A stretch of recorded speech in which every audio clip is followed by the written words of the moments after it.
Hi everyone, welcome to the Pharmacodynamics lecture. This is the second lecture of the General Pharmacology series. So we will continue this series. First, let's see what is pharmacodynamics. हमने last lecture में pharmacokinetics पढ़ा था. Kinetics में हमने देखा था कि what does body do to a drug. Body क्या करती है ड्रग के साथ. अब डायनेमिक्स में जैसा नाम देख रहे हैं हम कि what does drug do to a body, इसमें अपोजिट है. इसमें ड्रग क्या करती है बॉडी के साथ. ठीक है. It focus on how medicine affect the cell and organ to create the changes in body. Basically हम इसमें देखते हैं मैकेनिज्म ऑफ ड्रग एक्शन, कि ड्रग अपना कैसे काम करती है. ठीक है. तो आसान भाषा में हम इसको ऐसे याद रख सकते हैं कि pharmacodynamics is a study of mechanism of drug action. Pharmacodynamic drug plus body response. Body उसके रिस्पॉन्स में क्या एक्शन देती है. ड्रग अपना एक्शन दिखाती है, उसमें बॉडी क्या रिस्पॉन्स देती है. ठीक है. अब देखते हैं next topic, mechanism of drug action, relationship between drug concentration and effect. ठीक है. तो मैकेनिज्म कैसे है बॉडी का, ड्रग का कैसे कैसे मैकेनिज्म ऑफ एक्शन है. ठीक है. Drugs can interact by specific molecule in the body called targets. तो ड्रग टारगेट के साथ बाइंड करती है. अब टारगेट कौन कौन से हो सकते हैं. रिसेप्टर हो सकता है हमारा टारगेट, एंजाइम हो सकता है, आयन चैनल हो सकता है, ट्रांसपोर्टर हो सकते हैं. प्रोटीन और cell that fits drug into it is like, ये लॉक एंड की थ्योरी की बात कर रहे हैं कि जैसे एक लॉक के एक ताला की हमेशा एक स्पेसिफिक चाबी होती है जिससे वो खुलता है. तो इसी तरीके से एक रिसेप्टर का एक अपना ड्रग या मॉलिक्यूल होता है जिससे वो एक्टिवेट होता है. ठीक है. Same goes with the enzyme. Proteins that speed up reaction or slow down reaction. some drug block or enhance enzyme. तो हम जैसे बहुत सारी मैकेनिज़्म हमारे बॉडी का एंजाइम्स रेगुलेट करती है. हम एंजाइम के एक्शंस को बढ़ा सकते हैं. हम मीन्स ड्रग एंजाइम के एक्शन को बढ़ा के उसकी एक्टिविटी इंक्रीज़ कर सकती है. ड्रग उसके एंजाइम को एक्शन को कम करके उसकी एक्टिविटी कम कर सकती है और ये हमारा इफ़ेक्ट होगा. तो ड्रग हमारा इफ़ेक्ट को कंट्रोल कर सकता है. अब आयन चैनल में क्या है. Gates in cell membrane that drugs open और क्लोज. ड्रग्स बहुत सारे आयन, ये सेल के मेम्ब्रेन पे बहुत सारे आयन चैनल होते हैं जो कि स्पेसिफिक होते हैं अपने आयंस को. लाइक क्लोराइड चैनल है तो क्लोराइड के आयंस को सेल के थ्रू परमिट करेगा, आने जाने को अलाउ करेगा. अगर सोडियम चैनल है तो सोडियम को अलाउ करेगा आने मूवमेंट के लिए सेल के अक्रॉस. तो ड्रग्स क्या करते हैं, इस आयन चैनल को ओपन या क्लोज करती है. ठीक है. ओपन करने से क्या होगा, क्लोराइड या जो भी आयन होंगे वो अंदर जाएंगे या बाहर आएंगे. ठीक है. और क्लोज करने से क्या होगा कि कुछ आयन के कंसंट्रेशन सेल के अंदर बढ़ेगा. ठीक है. Molecules that can move things in and out of cell. तो ड्रग का एक्शन हमने देख लिया 4 तरीके से होता है. मैकेनिज्म क्या है, रिसेप्टर्स के थ्रू, एंजाइम के थ्रू, आयन चैनल के थ्रू और ट्रांसपोर्टर के थ्रू. अब ड्रग के एक्शन क्या क्या हो सकते हैं. अगोनिस्ट एक्शन हो सकता है. अगोनिस्ट में एडिटिव एक्शन, लाइक सपोर्ट करने वाला. आम शब्द में आप इसको याद रख सकते हैं, सपोर्टिंग एक्शन. एगोनिस्ट स्टिमुलेट और एक्टिवेट द टारगेट्स. ठीक है. नॉर्मली कोई भी बॉडी अगर ए वर्क था उसको बॉडी एक्स नाम के एंजाइम से करवा रही थी. तो अब बॉडी को, अब आपको चाहते कि ए वाला काम बहुत स्पीड से हो तो आपने वाई को साथ में भेजा. तो एक्स और वाई एक साथ काम करे, इसको अगोनिस्ट एक्शन कहते हैं. ठीक है. एंटागोनिस्ट एक्शन, अब आप बॉडी को ए वर्क ही कराना था. ठीक है. एक ठीक है, अब बॉडी को ए वर्क ही कराना है, तो बॉडी एक्स के साथ करा रही थी और आप चाह रहे कि ये वर्क एक्स का ना हो, तो आपने जेड नाम का एक मॉलिक्यूल भेजा और वो इसके अपोजिट काम कर रहा और ए वर्क को होने नहीं दे रहा है, तो मतलब एक्स के अपोजिट काम कर रहा है।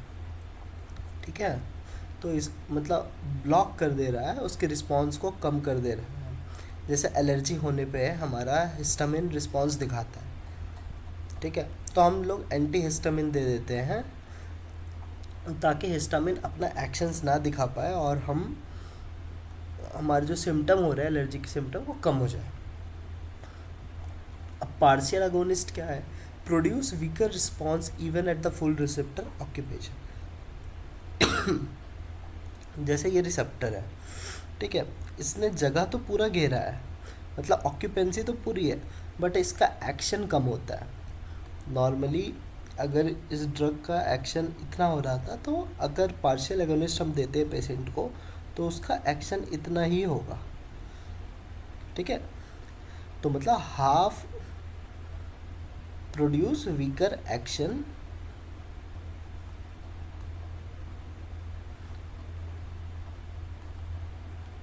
Even it's allocation is full. जगह तो पूरा लेता है लेकिन एक्शन हाफ करता है। इनवर्स एगोनिस्ट का क्या मतलब है? Cause the cause the opposite effect to natural agonist. जैसे नेचुरल अगोनिस्ट हमारा वाई था, तो इसका काम क्या होगा इनवर्स एगोनिस्ट का, कि वाई का काम उल्टा कर देगा। ये एंटागोनिस्ट जैसा ही होता है, लेकिन एंटागोनिस्ट क्या है, एक्स के एक्शन को ब्लॉक कर रहा था, लेकिन इनवर्स एगोनिस्ट वाई के एक्शन को ब्लॉक कर देता है, जिसकी वजह से एक्स भी काम कम कर पाता है। ठीक है, अब देखते हैं relationship between drug concentration and effect. और इसको हम डीआरसी कर्व कहते हैं, ड्रग रिस्पॉन्स कर्व। अब इसका पहले ग्राफ देख लेते हैं, फिर हमें ये टर्म समझ में आएंगे, एक एक करके टर्म्स समझ में आएगा। ये ड्रग रिस्पॉन्स कर्व है। ठीक है, अब इधर हम डोज बढ़ा रहे हैं, इधर रिस्पॉन्स देख रहे हैं। लो डोज पे कोई भी रिस्पॉन्स नहीं आता है। एक थ्रेशोल्ड आने के बाद, जैसे एग्जांपल यहाँ पे ले लेते हैं 5 mg, 10, 15, 20, 25, 30।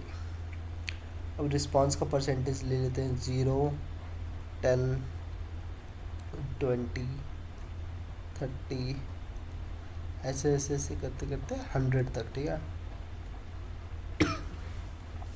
तो अब देखते हैं इसके theory. As the amount of drug increase the body response usually grow but up to a certain limit. जैसे जैसे हमने ड्रग का कंसंट्रेशन बढ़ाया, जैसे जैसे हमने ड्रग का कंसंट्रेशन बढ़ाया, इंक्रीजिंग डोज, उस तरह से इफेक्ट आफ्टर अ पॉइंट, इस पॉइंट को कहते हैं थ्रेशोल्ड पॉइंट। ठीक है, थ्रेशोल्ड पॉइंट के बाद, थ्रेशोल्ड पॉइंट वो वैल्यू है जिसके बाद ही कोई भी चीज़ अपना इफेक्ट दिखाता है। आम भाषा में समझे तो जैसे आपको कहेगा कि कोई कि जाओ बाहर बिस्किट लेके आओ, ठीक है, तो आप बोलोगे नहीं हम 5 रुपया लेंगे, तो ठीक है, आप 5 रुपया जो ले रहे हैं वो आपका अपना थ्रेशोल्ड लेके, हम 5 रुपया बिना प्रॉफिट के हम काम नहीं करेंगे, या ठीक है, तो ये थ्रेशोल्ड है। तो बॉडी का भी एक्शंस है कि अगर आप 10 mg 15 mg से कम ड्रग दोगे, तो इस ड्रग के कंपेयर में 15 mg से कम पे कोई इफेक्ट नहीं आएगा। हम लोग देख रहे हैं कि यहाँ पर रिस्पॉन्स 0 है, लेकिन जैसे ही 15 mg से ड्रग ऊपर उड़ा, 16-17, ड्रग का इफेक्ट दिखना स्टार्ट हुआ। कब तक दिखा? एक सर्टेन 25 mg तक, 25 mg तक ड्रग का एक्शन दिखना स्टार्ट हो चुका। लेकिन अगर आप इसके बाद 30 mg भी दिए तो भी आपका रिस्पॉन्स 100 ही रहा। अगर आपने 100 mg भी दे दिया तो भी आपका रिस्पॉन्स इतना ही रहेगा, क्योंकि रिसेप्टर सैचुरेट हो चुके हैं। रिसेप्टर जो, और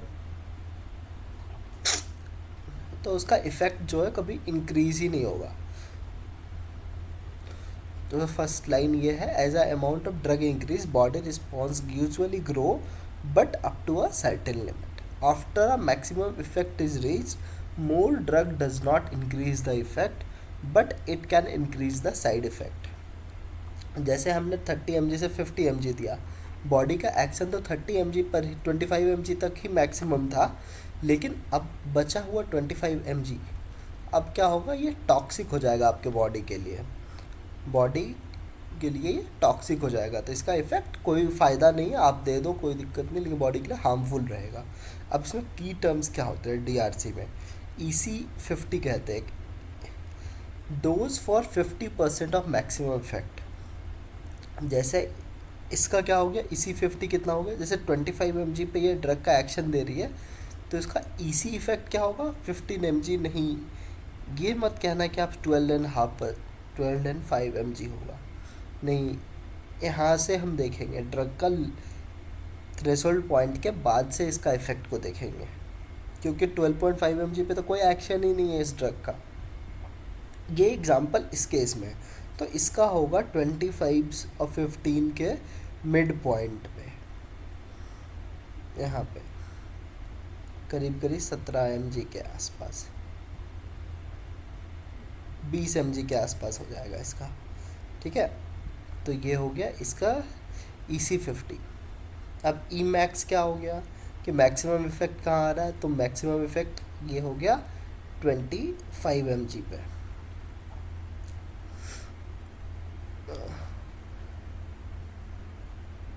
थ्रेशोल्ड डोज क्या हो गया, थ्रेशोल्ड डोज जहाँ पर ड्रग का मिनिमम डोज जो चाहिए तो कि बॉडी में उसका एक्शन स्टार्ट हो, तो इस केस में क्या था हमारा थ्रेशोल्ड डोज 15 mg, ठीक है। अब हम बढ़ते हैं नेक्स्ट स्लाइड की ओर। अब रिसेप्टर क्या क्या होता है, ठीक है, अब रिसेप्टर के बारे में पढ़ेंगे, उसके स्ट्रक्चर क्या है, उसके फंक्शनल फैमिलीज क्या है। Receptor are small protein mainly in cell membrane that drug attaches to its action. जैसे ये सेल हो गया, अब सेल पे n नंबर ऑफ रिसेप्टर्स होते हैं, डिफरेंट डिफरेंट वर्क के लिए डिफरेंट डिफरेंट रिसेप्टर होते हैं, तो ड्रग के एक्शन के लिए भी सेल में कुछ कुछ रिसेप्टर्स होते हैं। अब रिसेप्टर क्या होता है, स्पेशल प्रोटीन होता है, प्रोटीन मॉलिक्यूल्स होते हैं, mainly on the cell membrane, कुछ कुछ सेल के अंदर भी होते हैं, तो मेनली जो होते हैं सेल मेम्ब्रेन के ऊपर होते हैं, ताकि ड्रग उस पर अटैच कर पाए उनके अपने एक्शन दिखाने के लिए। Each receptor is design to recognise specific molecule only. जैसे जो रिसेप्टर है, एक्स रिसेप्टर है तो एक्स मॉलिक्यूल को ही पहचानेगा वो, वाई रिसेप्टर है तो वाई मॉलिक्यूल को ही पहचानेगा, ठीक है। जैसे फॉस्फेट रिसेप्टर है तो फॉस्फेट को ही पहचानेगा वो। Drugs can either turn on the receptor और टर्न ऑफ द रिसेप्टर। कुछ कुछ रिसेप्टर आयन चैनल को ओपन करेंगे, एक एग्जांपल दे रहा हूँ कि आयन चैनल को ओपन करेंगे तो वो हो गया अगोनिस्ट रिसेप्टर, जो आयन चैनल को ब्लॉक कर रहे हैं उसको एंटागोनिस्ट रिसेप्टर। तो उसी तरीके से हर टाइप के रिसेप्टर्स होते हैं, देखेंगे भी धीरे धीरे। तो जो रिसेप्टर उसको टर्न ऑन करे तो वो हो गया अगोनिस्ट रिसेप्टर, और जो अब वो है ऑफ करे रिसेप्टर को, उसको हो गया एंटागोनिस्ट रिसेप्टर। अब ये डिफरेंट टाइप ऑफ रिसेप्टर होते हैं। अब पहला है हमारा आयन चैनल रिंग रिसेप्टर। इसमें क्या हुआ, मॉलिक्यूल्स आते हैं, आयन साथ मॉलिक्यूल सिग्नली मॉलिक्यूल्स आए, ये बंद रिसेप्टर था, इस पर अटैच हुआ इन्होंने, अटैच होने के बाद ये आयन चैनल खुल गया और इससे मॉलिक्यूल्स का आदान प्रदान सेल के बाहर आना जाना हो गया। अब एंजाइम लिंक्ड में कि मॉलिक्यूल्स इनएक्टिव एंजाइम स्टेट में है, मॉलिक्यूल्स बाइंड हुए हैं यहाँ पे, उसका एंजाइम एक्टिवेट हुआ यहाँ पे, फिर फॉस्फोराइलेट करता है सारे ये, उसके बाद सबस्ट्रेट को इफेक्टर में चेंज करता है। इसके अंदर बहुत सारे मैकेनिज्म होते हैं। अब सेम जी प्रोटीन कपल्ड रिसेप्टर में भी है, यहाँ पे ड्रग आएगा हमारा, और ड्रग आने के बाद ये सेकेंडरी प्रोटीन एक्टिवेशन हो जाता है और यहाँ पर इफेक्टर और इफेक्ट दिखने लगता है। अब इंट्रासेलुलर रिसेप्टर में क्या, ये ड्रग आते हैं, सेल मेम्ब्रेन को क्रॉस करते हैं, इनएक्टिव रिसेप्टर्स को फिर आके एक्टिवेट करते हैं, उसके बाद इसके एक्शंस दिखते हैं। अब देखते हैं अलग अलग रिसेप्टर को डिटेल में। अब ये उसका एक टेबल फॉर्म है, GPCR को नाम, स्ट्रक्चर क्या है, 7 मेम्ब्रेन डोमेन होता है। जैसे हम यहाँ देख सकते हैं, इसमें 7 मेम्ब्रेन होते हैं, ठीक है, 1 2 3 4, 1 2 3, टोटल हो गए 7, इसलिए इसको सर्पेंटाइन रिसेप्टर भी कहते हैं। ये किसके लिए, इसके फंक्शंस क्या होते हैं, हार्मोन एंड न्यूरोट्रांसमीटर रिसेप्टर भी कहते हैं। इसके एग्जांपल जो इसमें मॉलिक्यूल्स काम करते हैं, एड्रेनलिन, डोपामिन। इसके रिस्पांस टाइम क्या है, सेकेंड टू मिनट्स। अब ligand gated ion channel receptor, इसमें क्या होता है, स्ट्रक्चर क्या होता है, चैनल प्रोटीन जैसा होता है। अब इसके एग्जांपल है न्यूरोट्रांसमीटर रिसेप्टर, इसका एक्शन होता है मिली सेकेंड्स में। Enzyme link receptor large protein या एंजाइम पार्ट्स के लिए होता है। Receptor of growth factor, insulin के रिसेप्टर इसके एग्जांपल है, इसके एक्शन होता है मिनट्स टू आवर्स। अब nucleus receptor inside the cell, steroid और हार्मोन रिसेप्टर्स होते हैं, इनके एक्शंस आवर्स टू डेज लगते हैं। मतलब सबसे स्लोएस्ट कौन है, तो न्यूक्लियस रिसेप्टर हो गया। सबसे फास्टेस्ट कौन है, लिगेंड गेटेड आयन चैनल, ठीक है। अब एक एक करके देखते हैं रिसेप्टर के टाइप को। अब GPCR को, इसके स्ट्रक्चर क्या है, 7 ट्रांस मेम्ब्रेन डोमेन होते हैं। इनके मैकेनिज्म क्या है, drug bind to receptor, receptor activate ji protein activate enzyme, ठीक है। ये सब सेकेंडरी पाथवे है, मतलब एक बार यहाँ पर रिसेप्टर पे ड्रग बाइंड किया, उसके बाद सेल के अंदर ये सब पाथवे चलते रहते हैं। जी protein activate enzyme produces secondary messenger CAMP IP3 डैग cellular response अकर। एग्जाम्पल कौन है, adrenaline receptor, dopamine receptor, serotonin receptor, ठीक है। मेजर जो ड्रग्स होते हैं सारा यही फॉलो करते हैं। अब एक ligand gated ion channel receptor, इसके स्ट्रक्चर क्या, मल्टीपल सब यूनिट्स फॉर्मिंग अ सेंट्रल पोर, ये हुआ सेंट्रल पोर। इसके अलग अलग यहाँ पर पार्ट्स होते हैं, ये सेंट्रल पोर हुआ ताकि इसके मूवमेंट को अलाउ कर सके। Drug bind to receptor, ion channel open immediately, ions flow across the membrane, rapid cell response. Example कौन है, nicotinic receptor, GABA receptor, glycine receptor. Clinical use anaesthesia में यूज़ करते हैं, मसल रिलैक्सेंट और anti anxiety drugs में।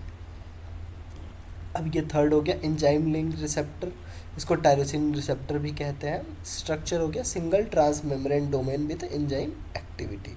Mechanism, drugs bind to extracellular domain, intracellular enzyme domain activate, जैसे ये हुआ, ये रिसेप्टर है तो ड्रग यहाँ पे बाइंड करता है, तो ये एंजाइम फिर फॉस्फोराइलेट होता है और से एक फॉस्फोराइलेट करके एक पूरा कैस्केड बनाता है। पूरा यहाँ पे डिफरेंट प्रोटीन्स या डिफरेंट सब पार्ट्स फॉस्फोराइलेट होते हैं, उसके बाद इनका फिर पूरा एक्शन चलता है सेकेंडरी पाथवे का। Phosphorylation cascade begins, gene expression and changes, ये स्लोली करके बहुत सारे मैकेनिज्म होते हैं, सबसे ये फिर जीन के एक्सप्रेशन को चेंज करते हैं, मतलब प्रोटीन सिंथेसिस को चेंज करते हैं। इसका सबसे बड़ा एग्जांपल हो गया इंसुलिन रिसेप्टर, इसको टायरोसिन काइनेज रिसेप्टर भी कहते हैं, growth factor receptor, cytokine receptors. और इसके क्लिनिकल यूज़ क्या है, diabetes treatment, cancer therapy.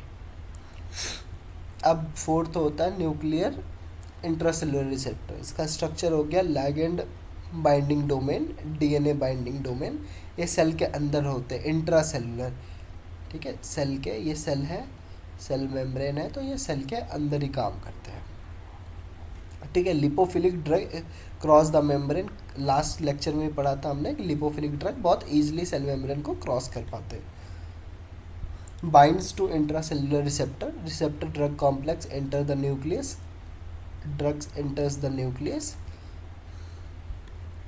binds to DNA and regulate the gene transcription. New protein synthesis occur hour to day. Example क्या हुआ, steroid receptor, thyroid receptor, vitamin D receptor. Clinical use क्या, hormone replacement, anti inflammatory steroids. तो जैसे ही हम nuclear receptor सुनेंगे उसके साथ हमें याद आना चाहिए ये स्लोएस्ट है, ठीक है। इसके एक्शन कितने हैं, कुछ आवर से लेके कुछ डेज तक लगते हैं, ठीक है। अब क्वांटिफिकेशन ऑफ रिसेप्टर की मतलब क्या क्या क्वांटिटी हम उसको मेजर कर सकते हैं रिसेप्टर को। Pharmacodynamics also include the measuring how the drug receptor interact, उनका आपस में बातचीत का क्या तरीका है। ठीक है। एफिनिटी क्या है, affinity how strongly drug binds to its receptor, मतलब ड्रग्स रिसेप्टर के साथ कितना स्ट्रांगली बाइंड कर रहा है। बहुत स्ट्रांगली बाइंड कर रहा है तो उसकी केडी कम होगी, केडी ज़्यादा होगी, डिसोसिएशन कॉस्ट। ठीक है। इफिकेसी क्या है, एफिनिटी मीन्स किसी के साथ अटैच होने की कैपेसिटी क्या है। इफिकेसी मीन्स कि उसका इफेक्ट कितना आ रहा है। एफिनिटी मीन्स उसकी एक दूसरे के साथ अटैचमेंट कितनी है। इफिकेसी मीन्स उसका इफेक्ट क्या आ रहा है। पोटेंसी मीन्स देखते हैं अभी, potency amount of drug needed for specific effect, lower dose same effect higher potency. देखो इसको ऐसे समझ सकते हैं हम, ये एक ड्रग रिस्पॉन्स कर्व है। ठीक है। 10 mg पे 100% हमारा एक्शन मिल रहा था। तो अगर कोई भी पोटेंट ड्रग होगा, पोटेंसी मीन्स क्या है, ये एक दूसरा, एक मिनट,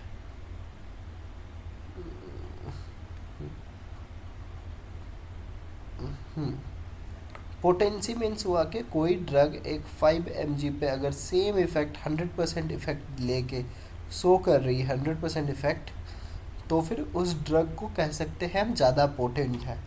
जैसे हमारे CNS के जितने भी ड्रग्स होते हैं वो हाईली पोटेंट होती है, क्योंकि उनको अगर 0.5 mg में भी दो आप तो बहुत ही इफ़ेक्ट शो करती है, तो वो लोग हाईली पोटेंट ड्रग होते हैं।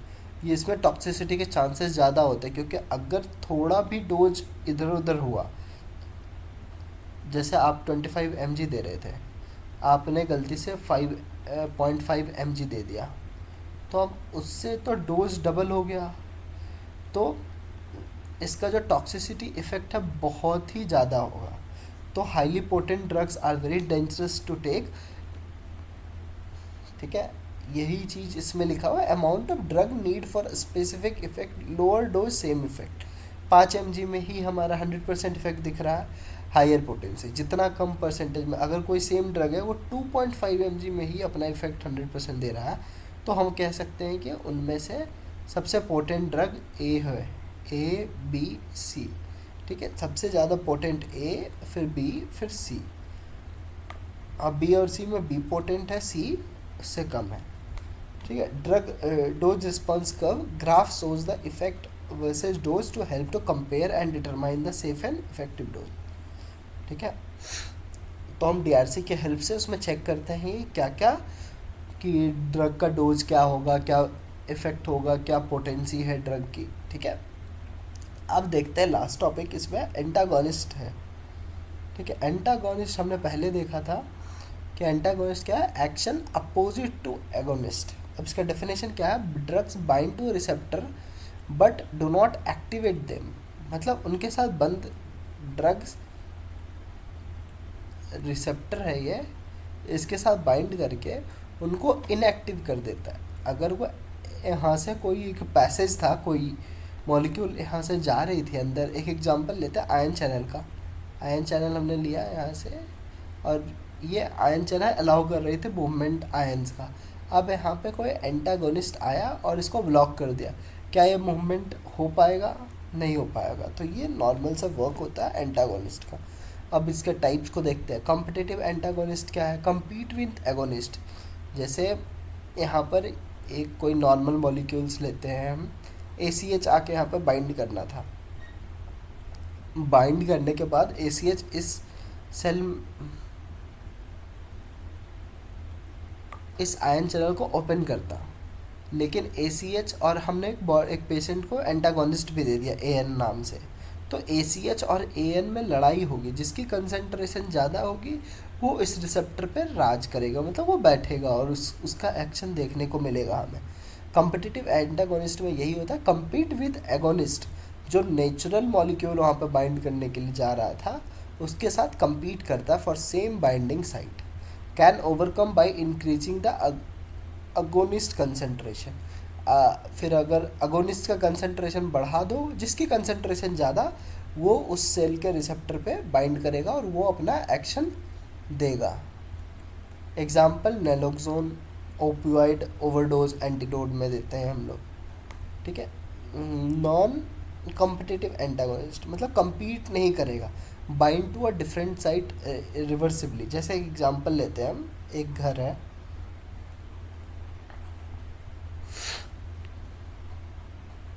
बहुत ही बेसिक सा घर है, जैसे यहाँ पे एक गेट है ये, और एक गेट ऐसे है बड़ा सा गोल सा, ठीक है।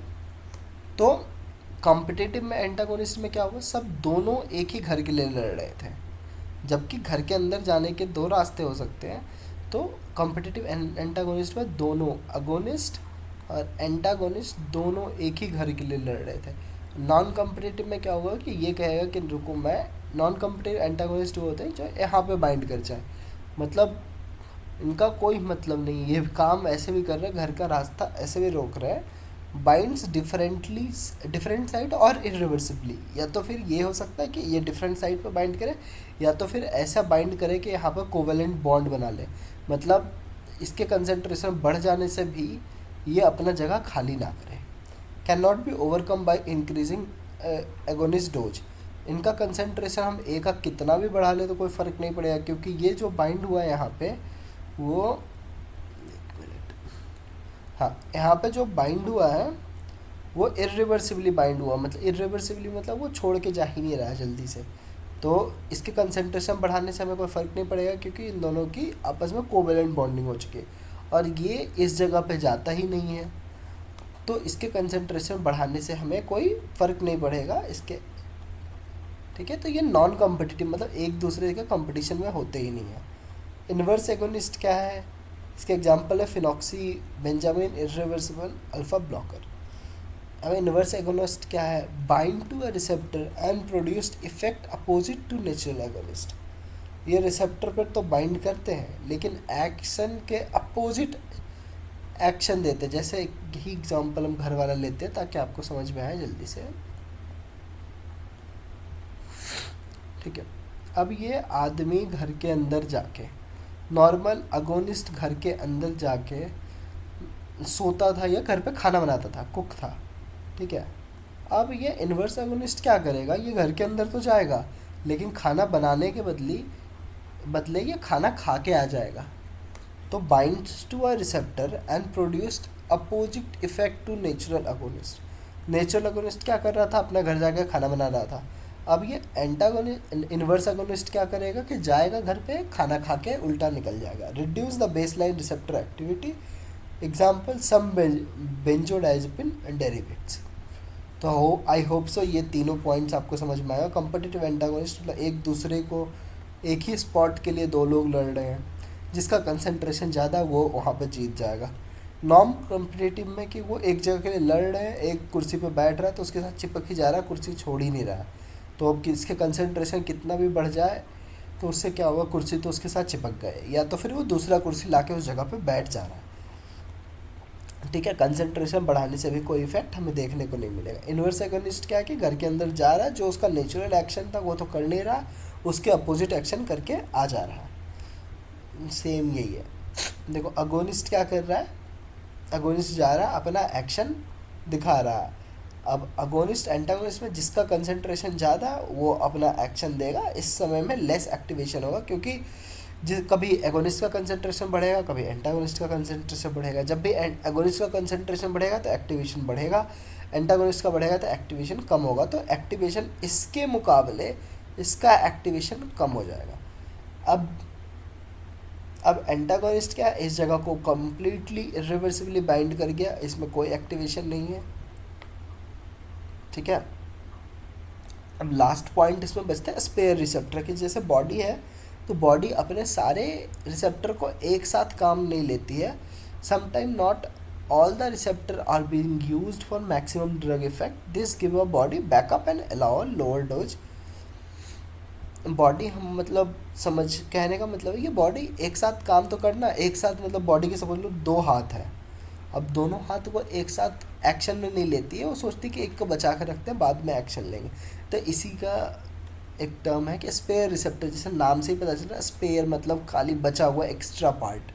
तो बॉडी वही चालाक है, वो एक साथ सारे रिसेप्टर को ऑक्यूपाई नहीं कर लेती है, कहती कि नहीं नहीं तुम 10 हो, 10 रिसेप्टर हो तो 10 रिसेप्टर पे ही काम करो। ठीक है, तो ये लेक्चर ख़त्म होता है, तो हमने यूनिट 1 एडवांस फार्माकोलॉजी का ख़त्म कर लिया है। अब इसके नोट्स आपको डिस्क्रिप्शन में मिल जाएंगे या फिर चैनल का लिंक रहेगा उसी पे मिल जाएगा आपको सारे नोट्स। एक तो पहले पीपीटी मिल जाएगा, ऊपर से एक डिटेल्ड ई नोट्स मिल जाएंगे आपको पूरे सारे एम फार्म के अकॉर्डिंग और एग्ज़ाम के पर्सपेक्टिव से। ठीक है, thank you so much for joining everyone.